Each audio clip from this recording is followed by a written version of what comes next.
Assalamualaikum warahmatullahi wabarakatuh. Good afternoon, everyone. My name is Muhammad Thoriq Akbar. I'm from Universitas Pajajaran. Here, on behalf of my team, I will present our research paper with the title of Healthcare for the Poor, an impact evaluation of PBI-JKN social health insurance on healthcare utilization. This is also written by Ekki Syamsulhakim and Adiatma Siregar from UNPAD and Agung Setiawan from the National Team for the Acceleration of Poverty Reduction, or TNP2K. This is for our outline today. Yeah, and the introduction. I will start the introduction by discussing the word inequality. Inequality has a lot of forms. There are gender inequality, there are economic inequality, and also there are inequality in access. And I'm particularly interested in the inequality in access to healthcare, where a lot of studies have been found that access to healthcare is unequal and concentrated among the rich. And this is true especially in developing countries. And there are a lot of potential reasons to it, but two of them are, first, it's just some people can't afford to pay for the service. And the second one, some people physically cannot access or hard to access the healthcare. This is true, especially in remote areas. And this inequality costs us not only in the form of health problems, when people can't access healthcare, they more prone to sick. And when they're sick, they become less productive. And at the macroeconomic perspective, it represents lower quality of human resources, and it led us to slower economic growth. And in addition to that, this situation can also become worse due to COVID-19 pandemic because of the physical mobility restriction policy, and a lot of people are feared to go to healthcare facilities, fear of being infected by the virus, and a lot of other reasons. And a lot of studies found that during the COVID-19 pandemic, there are a large reduction on healthcare utilization, especially for non-COVID-19 purposes. And because of that, creating an access to healthcare that is equitable and dissociated from one's ability to pay is really a vital agenda for every country. Indonesia had attempts a lot of programs, and until now, Indonesia is still lagging in several health indicators, such as maternal mortality rate, infant mortality rate, and so on. In 2013, the government of Indonesia declared that they were committed to provide affordable healthcare for all, that usually referred as the universal health coverage. As the proof of commitment, through BPJS Kesehatan in 2014, the government created a social health insurance program called Jaminan Kesehatan, or JKN program, where there are two types of membership. The first one is the subsidized group, or PBI, where the premiums are being paid by the government. And according to the law, it's only targeted to poor people. And the second group is the non-subsidized, or the contributory group. Yeah. And this is the trend of our government health budget from 2010 to 2020. And you can see that the budget is keep increasing each year. And in 2020, the budget is 132.2 trillion rupiah. And the government has allocated 4.8 trillion rupiah of it to pay the premiums of PBI participants. As the budget consistently increases each year, and also the number of participants also keep increasing, it's essential for us to determine to what extent this program succeeds its goal. And thus, the research question of this study is, what is the impact of PBI-JKN on healthcare utilization? Yeah, similar studies have been conducted with the case study of previous social health insurance in Indonesia. Most of them found a positive impact, but there's also one study by Johar on 2009 that only found limited evidence on the impact of health card program. And one interesting finding by Pradhan in 2007, where there's a shift in the use of healthcare from private to public healthcare facilities. Because these studies were focused only on older programs, and evidence on the impact of PBJKN program is still very limited. We have only one, which is the Erlangga in 2019, but he only focuses on the early implementation of the program. He used the data from IFLS 2014.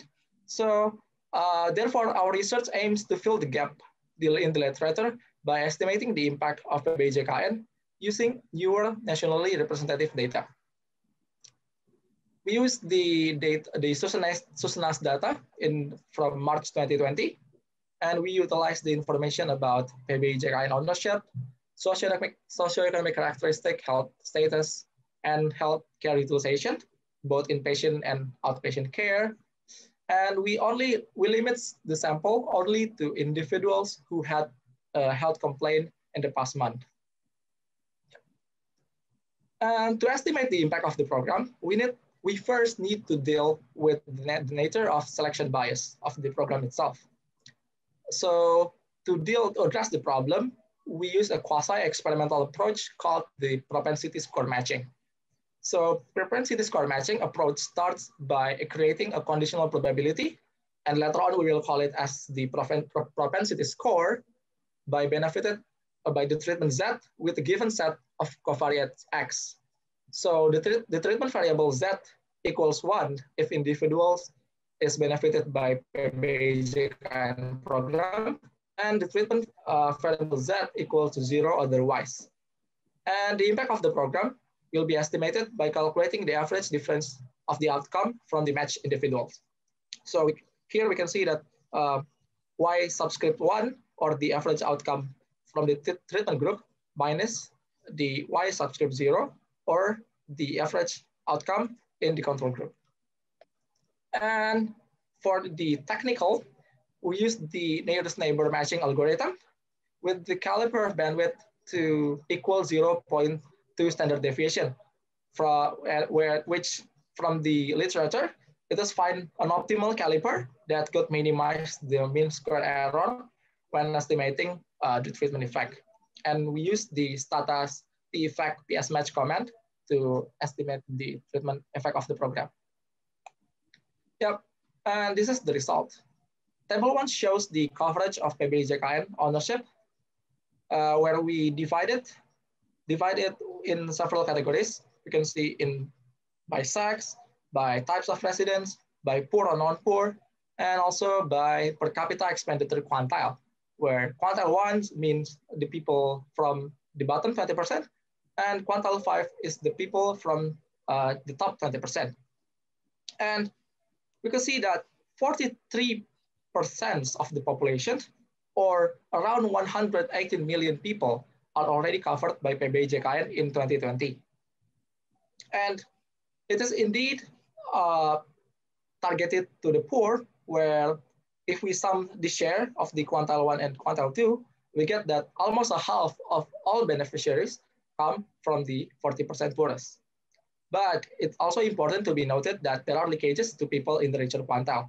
You can see that 11% of the beneficiaries come from the richest quantile. And this is for the summary statistic between groups. You can see that in almost all variables, the average between the treatment group and the control groups are largely different. You can see that the treatment group has lower per capita expenditure, lower percentage of people who have higher education, and lower house size per person. So we can infer that the treatment groups have lower socioeconomic characteristic compared to the control group, which in policy perspective, it is intended. We want that this program targeted to people from the lower socioeconomic status. But in technical perspective, to estimate the impact of the program, we need to balance the characteristic between the treatment and the control group. And thus, this condition justifies the needs of propensity score matching.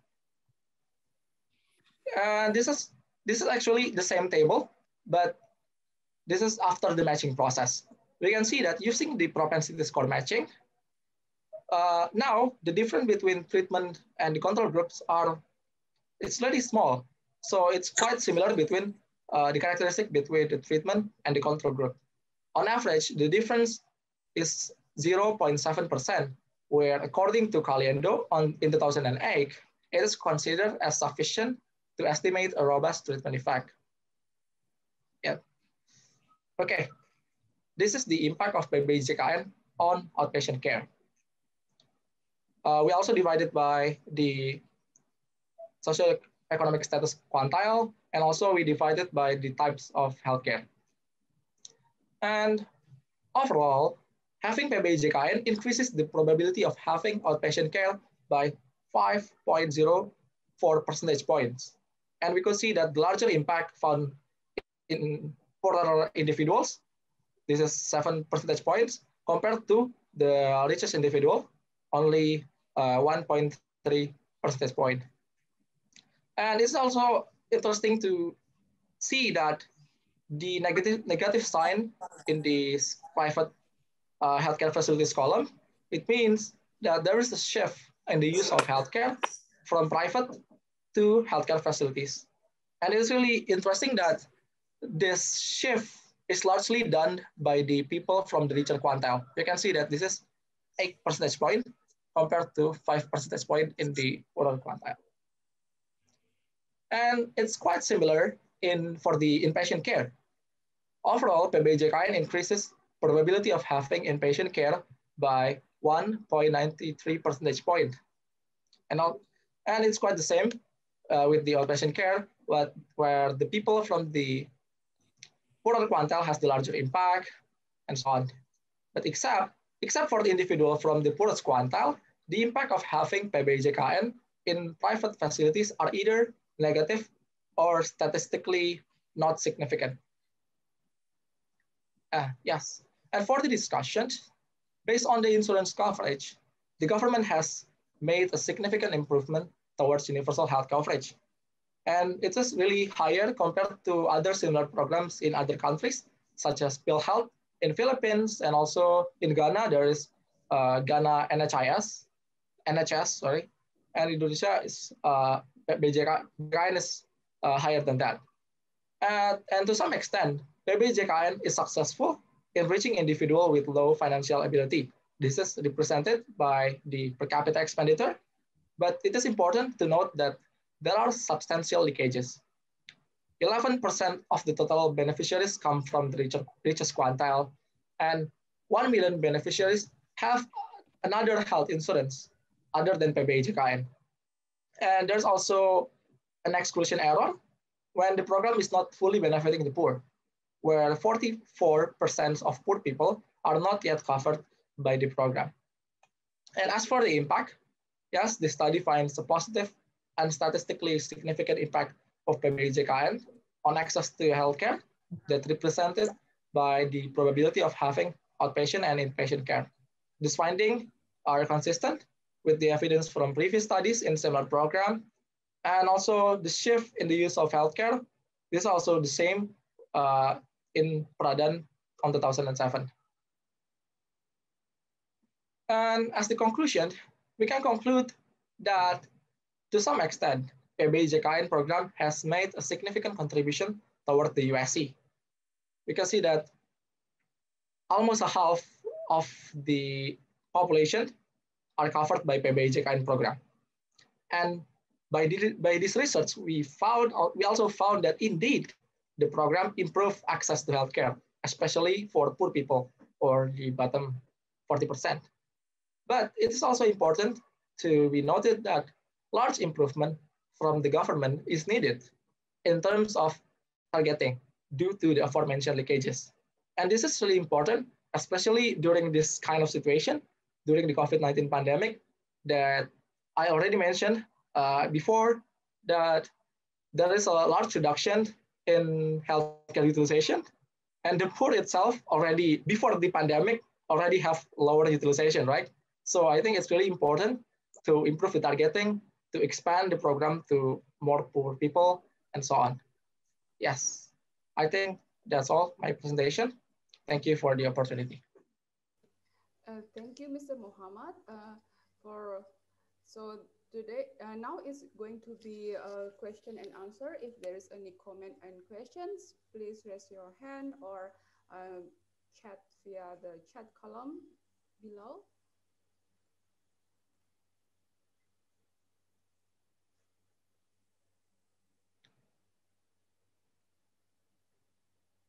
no questions? Oh, I think they already understand about your presentation. That's good. I see a hand. Okay. Oh, sorry. Yes, please. Oh, Ibu Rita. Yeah. And from Udayana University. Okay, Ibu Rita first.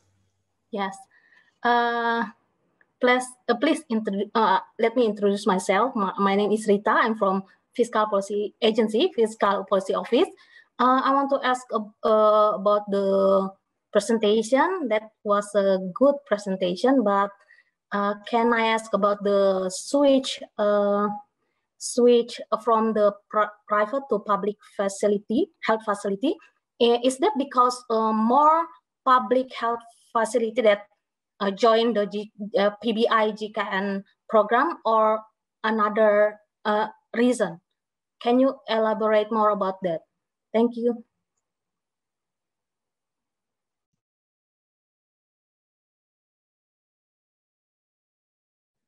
Yeah, thank you, Burita, for the question.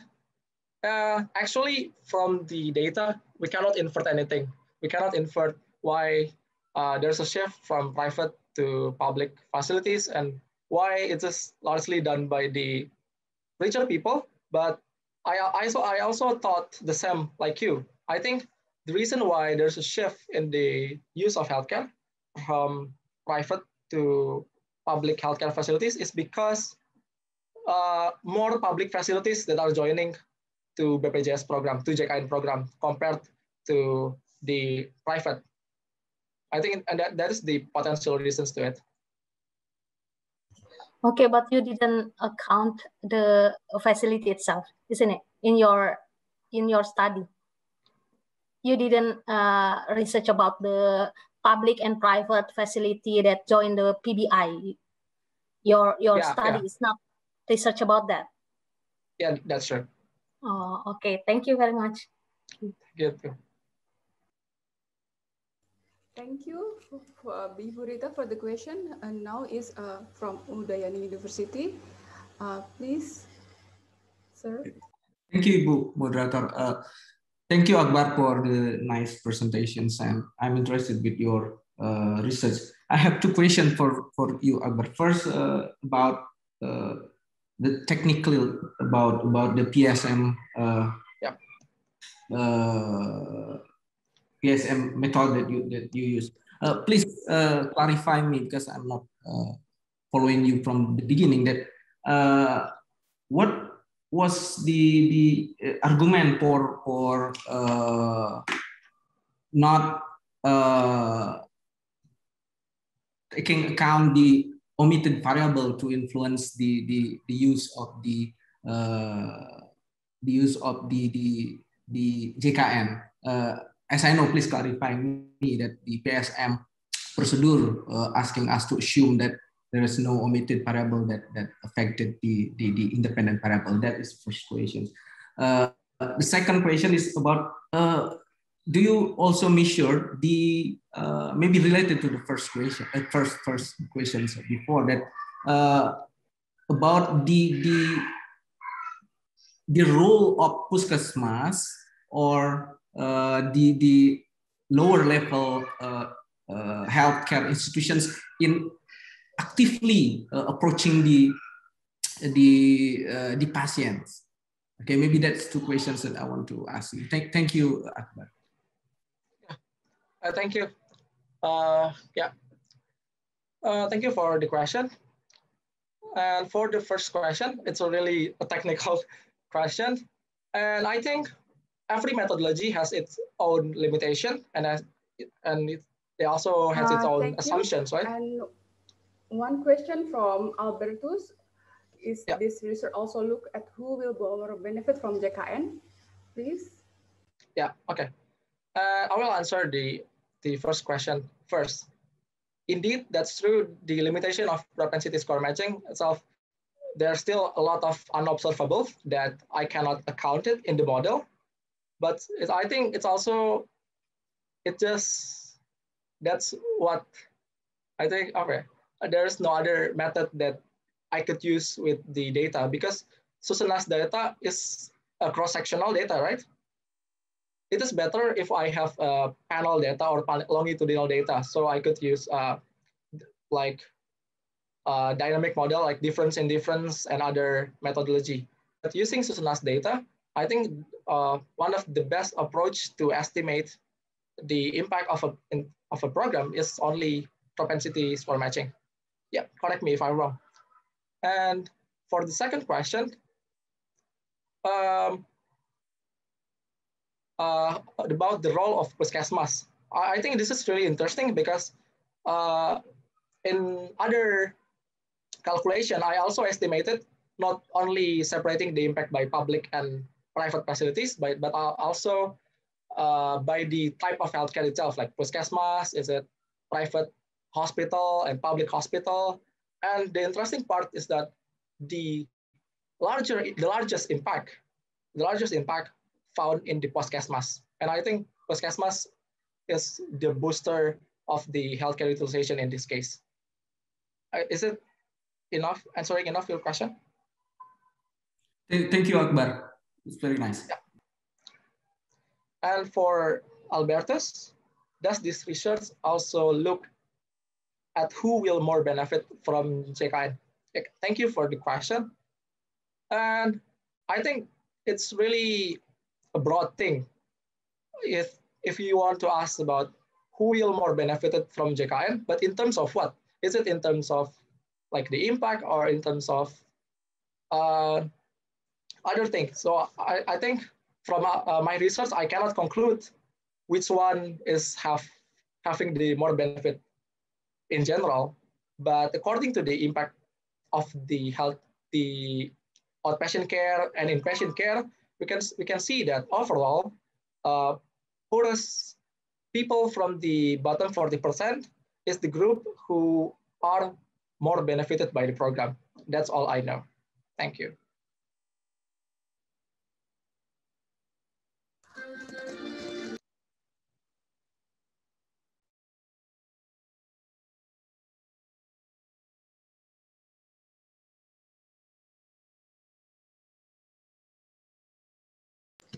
Thank you, Mr. Mochamad. Thank you, and big applause for you and for the questions. Let's get started for the second presenter. It's my pleasure to introduce Mr. Arianto Patunru, PhD, as the presenter for the second session. I will now turn the session over to Mr. Arianto Patunru, PhD, to begin. The time is yours. Thank you, moderator. I will share my screen.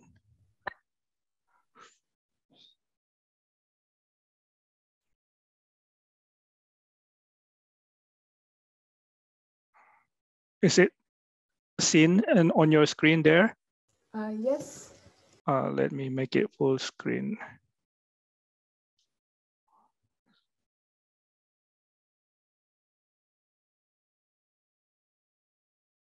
Sorry.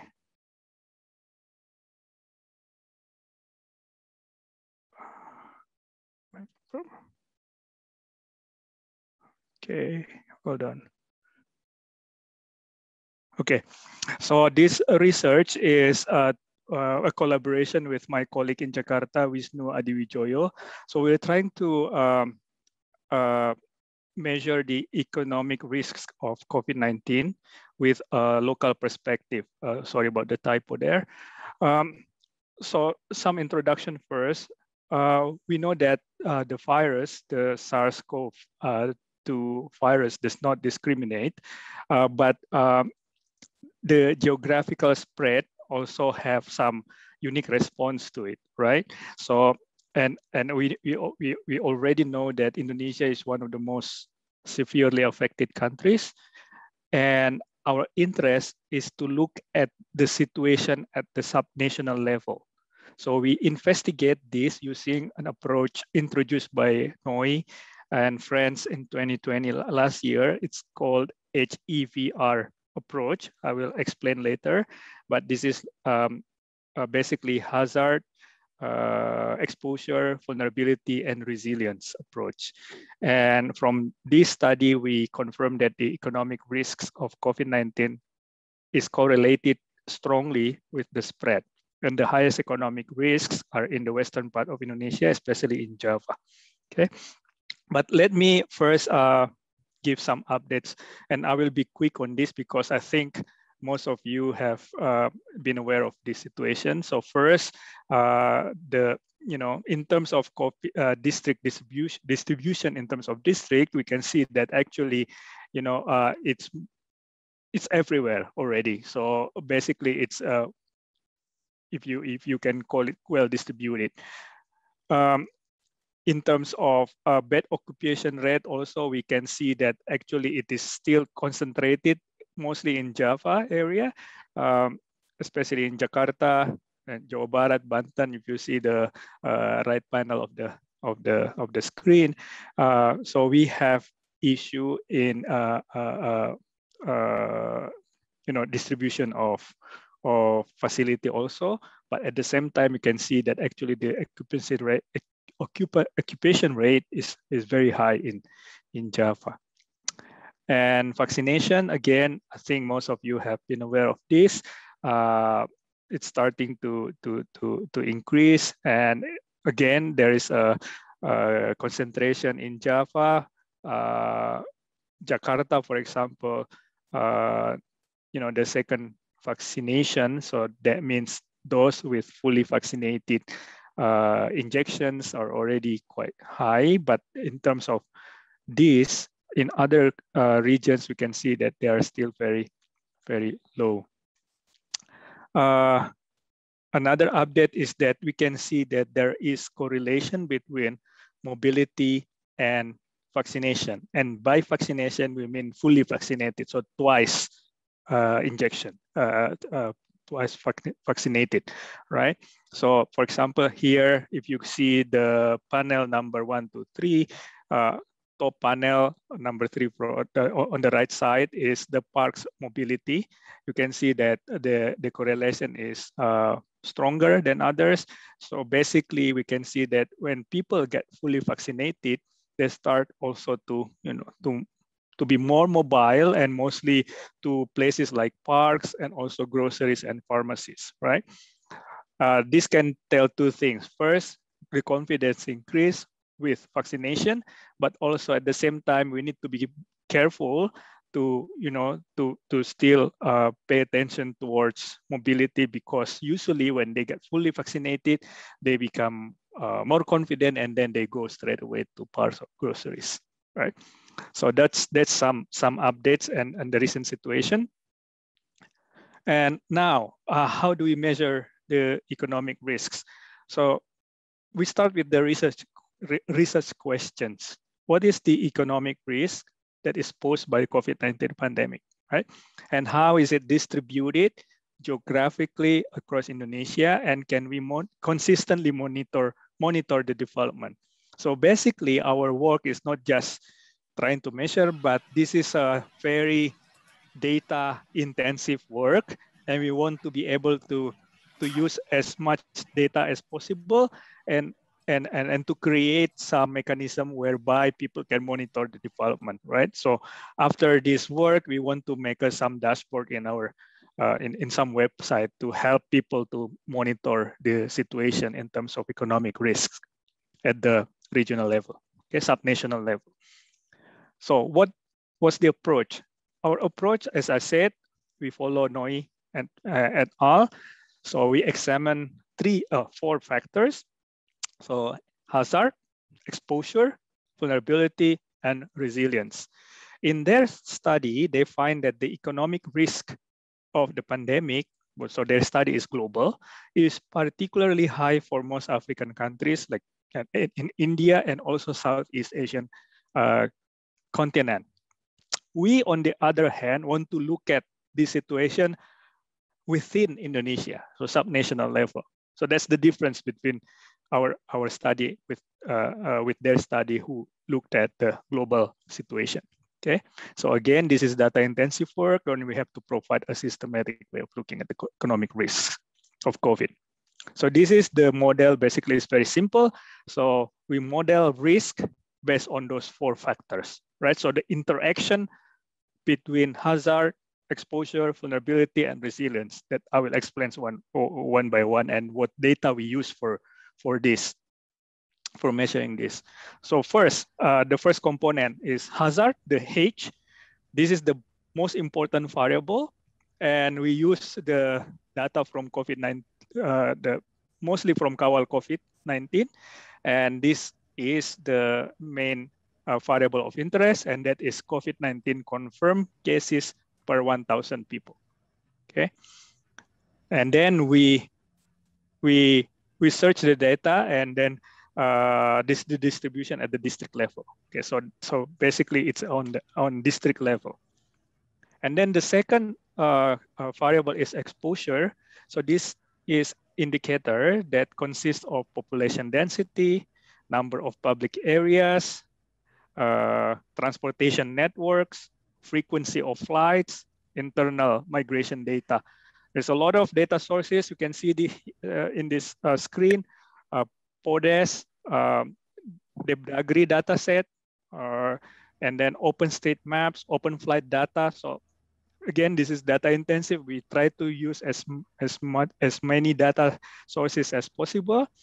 And then there are different layers of levels because of data availability. So it can be in district, it can be in sub-district, but we can go all the way to, for some indicators, we can go all the way to village and coordinate level, right? Now, this is an example of our exposure data in terms of transport networks.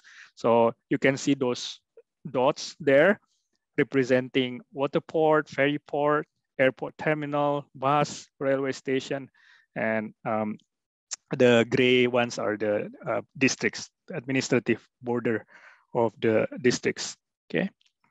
And this is another example of this is public venues. So that consists of tourist attraction network, place of worship like mosques, church, okay, supermarket, marketplace, restaurants. So we have this data, and because we want to track the mobility, right? Then the third indicator is vulnerability. Vulnerability consists of poverty rate. This is just usual, and then share of elderly in the population, right? Because you know, as we know, elderly are more prone to the COVID, and healthcare facilities and so forth. These are the data sources and the layers of the levels. Okay, and finally, resilience. Resilience is we use indicators from like ownership of smartphones, internet access, language diversity, debt to GDP ratio, expenditure to GDP ratio, and so forth. And now, if we have those four indicators, what is on the left-hand side? What is the risk, right? The risk here is DALI. Not many economists maybe know this term, but those in public health know this term. That DALI is disability adjusted life years. So it is the sum of years that is lost due to ill health, disability, or death from communicable diseases. So we are going to use this variable as our dependent variable, right? Why? Because we expect that the economic risk that comes from COVID is very similar to economic risk in terms of not being able to work that comes from other communicable disease. That is also zoonotic disease, right? So that's the idea behind this approach.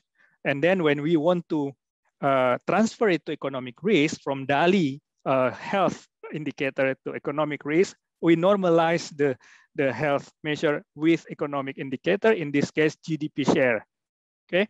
And then we bring it down to district level. So this is the distribution. I have only 4 minutes left. So data treatment, as noted, DALI is converted down to district level. Hazard, we only have one indicator, and then the 4 exposure, okay? How do we determine the 4 indicators? We use principal component analysis. I'll jump I'll skip that one. So this is the descriptive statistics, and then regression approach. So first we regress the equation, the one that I saw you, the simple regression. And then secondly, we assume that the hazard is the same. Basically, we remove the COVID. We just look at the other three remaining indicators to see what happens if the COVID is already there everywhere in Indonesia uniformly. Everyone get COVID, for example, or it's the same thing as saying that there is no COVID, right? Because we want to see the situation when it's already equal everywhere. And then the third is the simulation where we recalculate the economic risks, but this time we put weights that implied by the coefficient of other regressions because we want to see the distribution more clearly, okay? So this is how we weight the risk. This is the weighting. So the weight is actually the sum, the normalized sums of the coefficient of all of those four indicators. And this is the results. Basically, I'm not gonna mention one by one, but basically the result is as expected, but we can see that the risk of the hazard is getting smaller because that reflects that actually the distribution is already more uniform. And then we updated the data with new information, and this is basically the latest estimation. You can focus on the last column, that is the June 2021, so just recently, okay? And you can see again hazard, exposure, vulnerabilities, positive, resilience as expected, negative, right? But the magnitude is getting smaller, but that can tell us information that actually it's been there, but also people make adjustment to their behavior, right? For example, the mobility dynamics that I saw in the beginning, right? So let me just use 1 minute for bird eye view into Jakarta, then I will ask Wisnu to explain this. Wisnu. Thank you, Pak Aco. So this is the bird eye view into Jakarta. Next. So first thing first, why Jakarta? Because as we see in this chart, Jakarta is very special. The testing rate is very high compared to other provinces in Indonesia. Therefore, the number might also reflect the real condition in Indonesia. Next. Okay, so this is the condition, the chapter of COVID in Jakarta. As we see in here, there is some highlight actually starting from January in 2021. As we know that the PPKM is held over there, and then the COVID case is getting lower. But in the recent days, because of the Idul Fitri and the mudik push from the public, the numbers is actually getting higher. But we cannot only see from here, because as we see, the testing rate is still relatively low. Therefore, we will try to see from another perspective, which is the bed occupation rate. Next, Pak Aco. Okay, in here, maybe we get a clearer message. The COVID situation is quite dangerous recently because during this time, as we see, that the bed occupation rate is almost at the capacity of the Jakarta, which is like above 93% daily. And starting from early July, there is PPKM Mikro, and we hope that it will be bring a positive result to Jakarta and Indonesia later. Okay, the summary is getting back to Pak Aco, I guess. Okay, just 2 seconds. So the summary here: economic risk of pandemic are not evenly distributed, but it's getting distributed more evenly. So it's not yet evenly because they're still concentrated in Jakarta, right? But a long time they're spreading everywhere. But we can see also that those in Java suffers the most. And when we zoom in Jakarta, it displays the mobility effects of COVID risk. So again, this is going to be a data work that we are going to use to develop a dashboard to help monitor this. So that's all. I'm sorry that we take more time, Madam Moderator. So over to you. Thank you. Thank you, Mr. Arianto and Mr. Wisnu. A very good collaboration. Now is a question and answer session. If there is any question, please raise your hand. From Udayana University, please Miss, please introduce yourself from Udayana University. Okay, thank you for the time. My name is Wanda Agnestia from Udayana University. Before I enter the question, thank you Pak Aco and Mas Wisnu for the insightful presentation. I have one question. The question is, how did you calculate the risk to the COVID against other disease? Can you explain more on that, how you calculate the risk due to COVID? Thank you. Yeah, thank you very much. That's a very important question. As I said, this is not like a usual econometrics approach because we don't know yet. I mean, COVID is new, right? We don't know how actually it affects the economic activity. But from the health literature, they already have an approach called DALI, where they measure the number of years that people cannot work that is caused by a zoonotic type of disease, also communicable disease.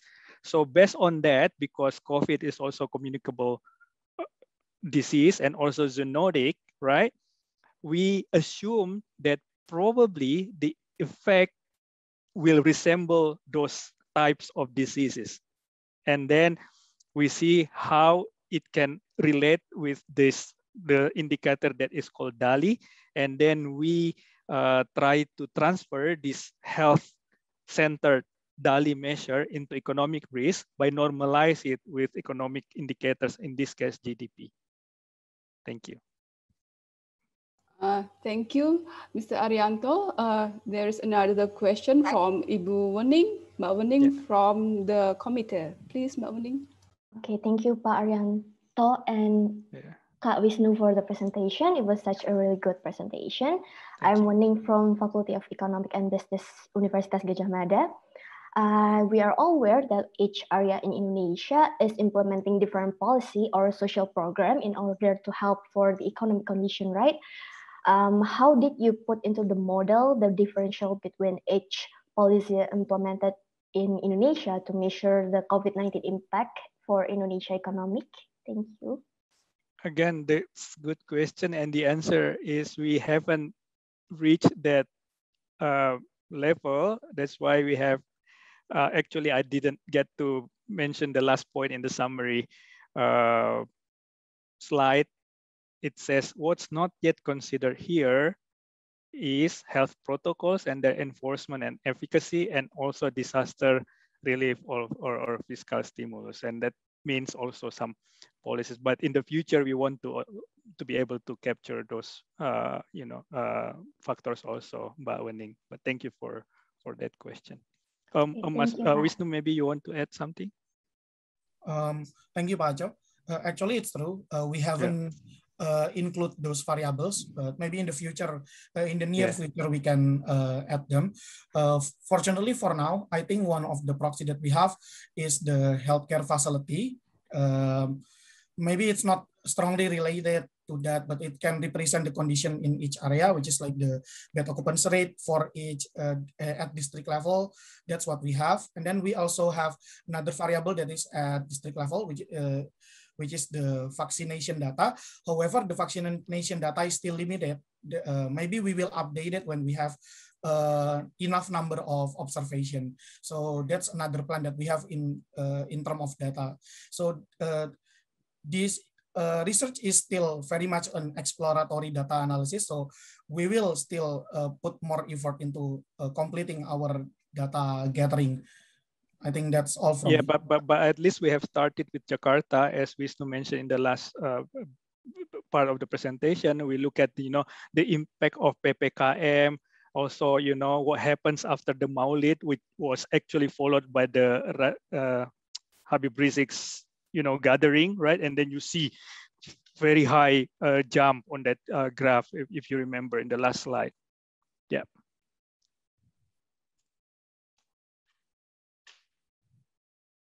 Okay, thank you. And the last question from Mr. Albertus Girik from UNIPA. Does this research look impact to the PSBB, PPKM during the COVID-19 to Delhi? I think. But we have not related it to Delhi. We wanted to do it, but because the data are not sufficient enough. We only look at briefly on what the correlation between the cases and also some like time-wise, like PPKM, and then religious days, holidays, and things like that. The one that was presented by Wisnu in the case of Jakarta. But yes, in the future we will also apply the DALI approach to these indicators. Okay, because the time is already run out. Thank you very much for Mr. Arianto and Mr. Wisnu for the awesome presentation. Let's get continued for the third presenter. It's my pleasure to introduce Mr. Mochamad Handri, PhD, as the presenter for the third session. I will now turn the session over to Mr. Mochamad Handri, PhD, to begin. The time is yours. Oke, terima kasih. Thank you, Ibu Moderator. Good afternoon, Bapak Ibu semuanya. Good afternoon, Pak Aco. Such an honor to be on the same floor with Pak Aco, my favorite lecturer. Okay, allow me to share my screen. Okay.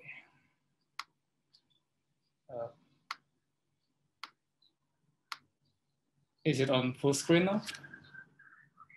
Yes. Okay. So yeah, our paper now is written by three of us. My name is Handri, also with Ibu Hairina Hanum, and also Ibu Nia. We are from LPM FEB UI. We are discussing about COVID-19 derailment on UHC and economic impact of JKN. So what particularly motivates us to write this paper is we all know that the government is committed to the SDGs, to the third pillar of SDGs about the health. And JKN program, as also Mas Thoriq has also mentioned in the first presentation, is the embodiment of governments to achieve the goal.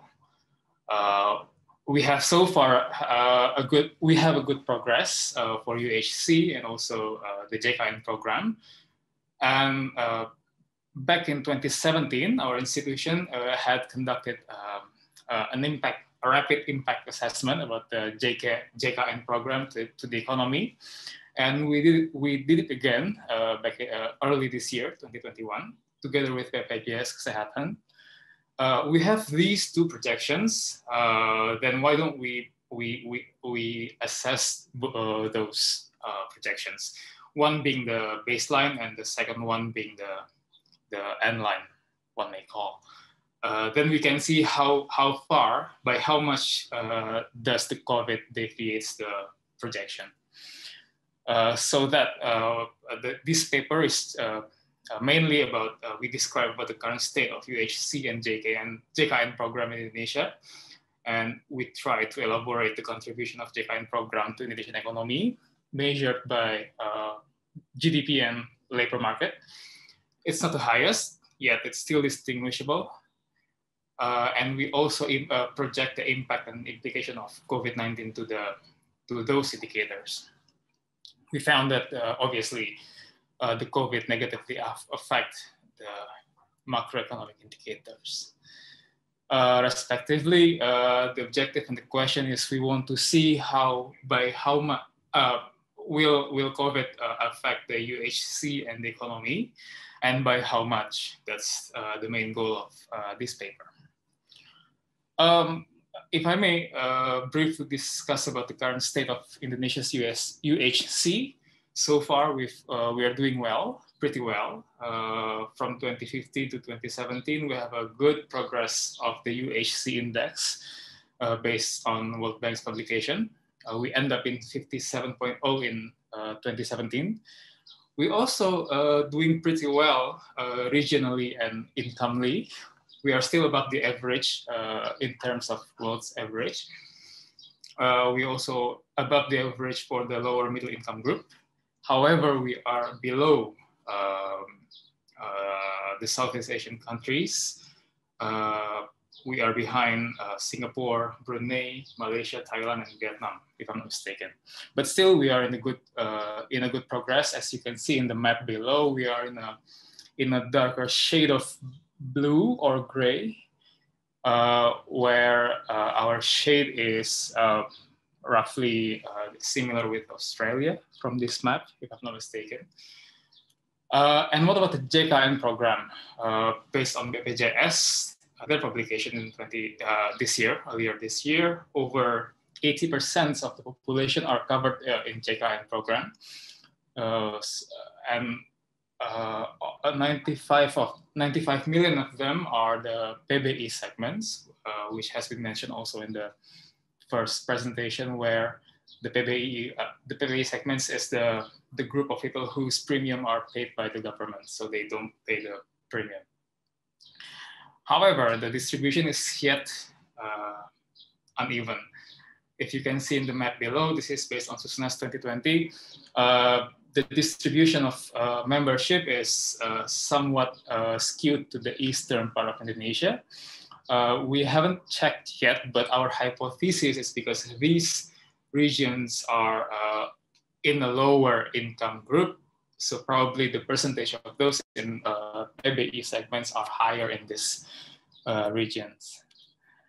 Then how about the COVID impact in Indonesia? So, we all know about this, but let me highlight a few indicators. The first one is the GDP. It was contracted by slightly over 2% in 2020, and the unemployment rate increased by 6%, and the number of poor people increased to over 10%. What are these figures tell us about? These figures tell us that the purchasing power of the people will get lower, and at the end of the day, they will have lower ability to pay the premium of JKN, particularly for those who are not in PBI segments. So since they are no longer to be able to pay the premium, the membership will probably go down. So what do we do in this paper? We use a simple input-output table. So this is a little bit different approach with the first two presentations. So we use input-output table updated to 2015. As we all know, the official input-output table from BPS is back in 2010. We did the RAS. And from those tables, we disaggregate JKN sector from health service sector, if I'm not mistaken. From the table, we found that the multiplier is 1.28 for national output and 1.06 for labor. It's not too big, but still it is more than one, so it generates other sectors to run. And the data for population, we use BPS population projection. We have no modification about that. And the expenditure, which will be the shock for our table, will be obtained from BPJS Kesehatan Audit Report from 2014 to 2020. And then once we have the shock, when we have the result, we will compare the projection result pre-pandemic, or the one that we had in 2017 and the one that we have earlier this year. Those will be the association of COVID impact due to lower member number.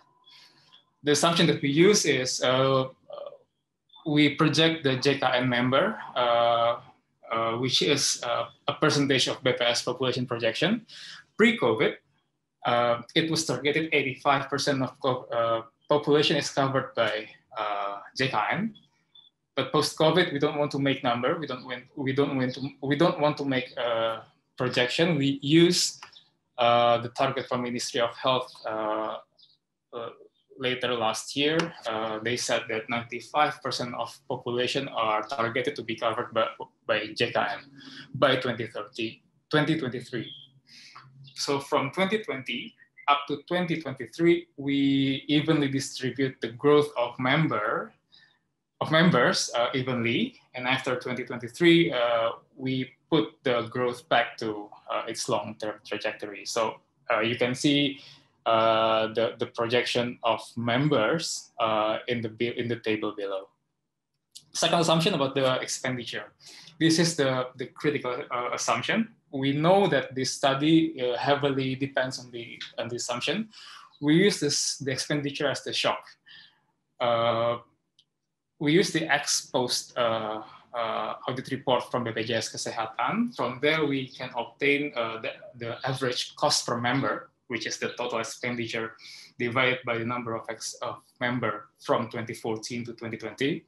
From there, we multiply the average cost to the projected number of members for 2021 up to 2025. So this is going to be the shock that we will use for in our input-output table. The result is here.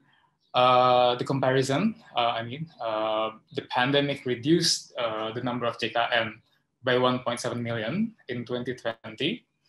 That's not too big, but still something, which is like 0.75% of the total members, which eventually led to a lower expenditure to be injected to other sectors. But note again that by 2023, we assume that 95% of the population will be covered by JKN, as targeted by Ministry of Health. That's why we see a larger gap in 2020 and a narrower gap in 2025. This is the shock. And what about the result?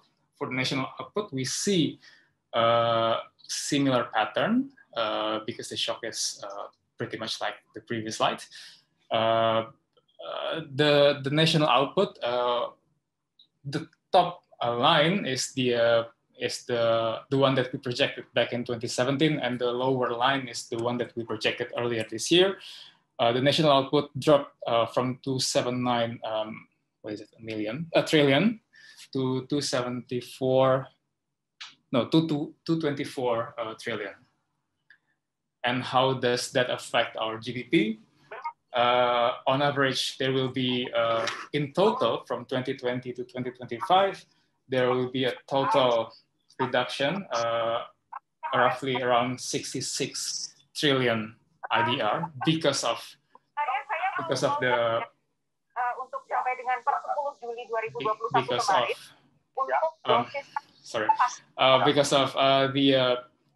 the COVID derailment. And about the labor market, there will be roughly slightly over 2 million jobs failed to be created because of the COVID.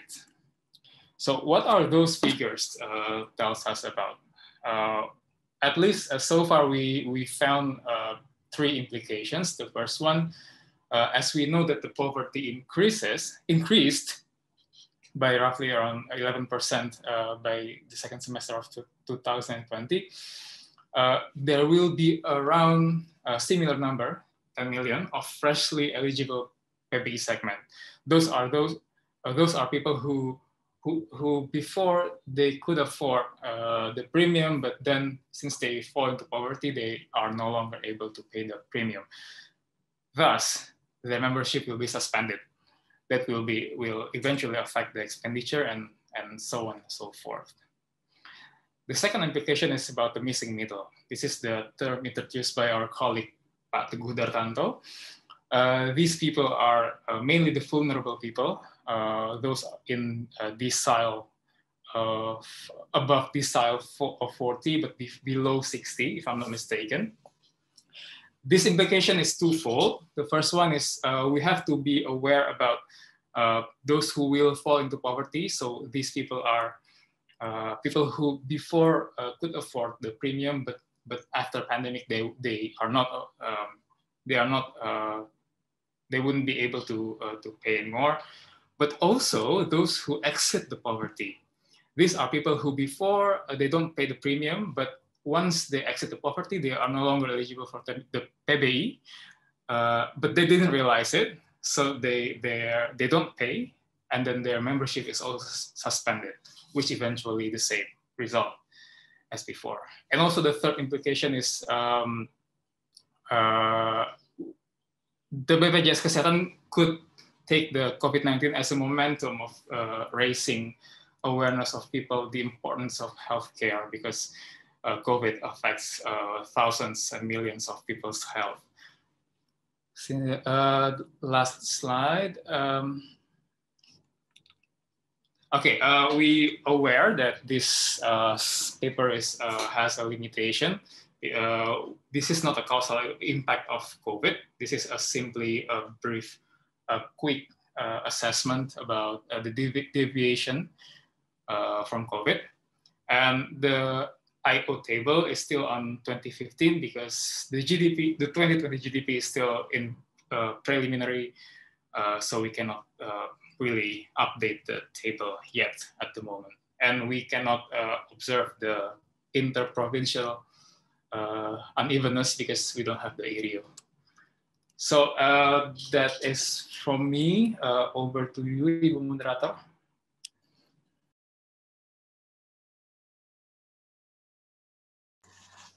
Thank you for the outstanding presentation.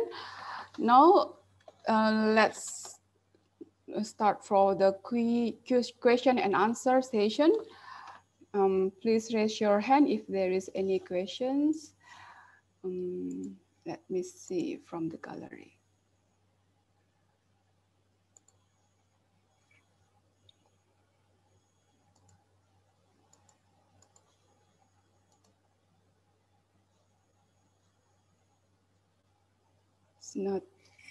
Is there no questions?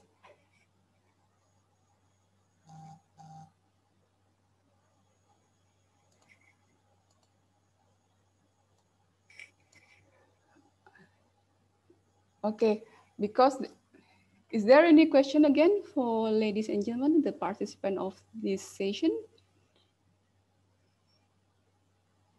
Please raise your hand or chat in the column chat. Okay, Ibu Rita from BKF, please, Ibu Rita, thank you. Okay, Bu, thank you. I want to ask about the impact of COVID-19 to the labor sector. Thank you very much for the presentation. That was a very good presentation. Do you separate between the formal or informal sector in the labor market in your study? That's the first question. And the second question is, before COVID, there is a structural transformation from the agriculture to the service sector.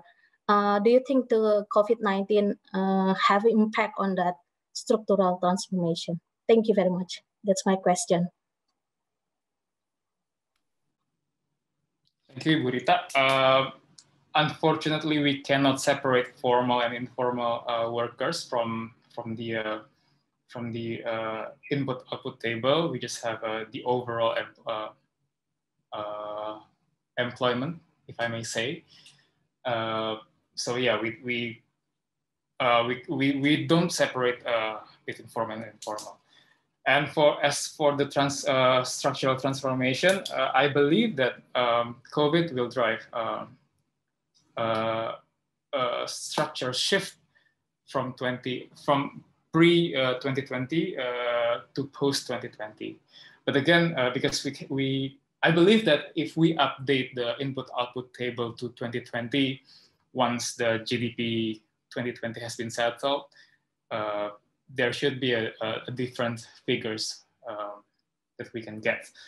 But up to now, we cannot really observe that change, Burita. I hope that answers your questions. Okay, thank you, Pak Muhammad. Thank you, Burita. You saved us. Okay, thank you again for all the speakers and participants for performing the outstanding presentation and for answering those questions. And it was pleasure to have you here for this session. So this concludes the webinar. Thank you for attending. We hope you have learned and enjoyed the 16th IRSA conference. See you in another session of the IRSA. Thank you.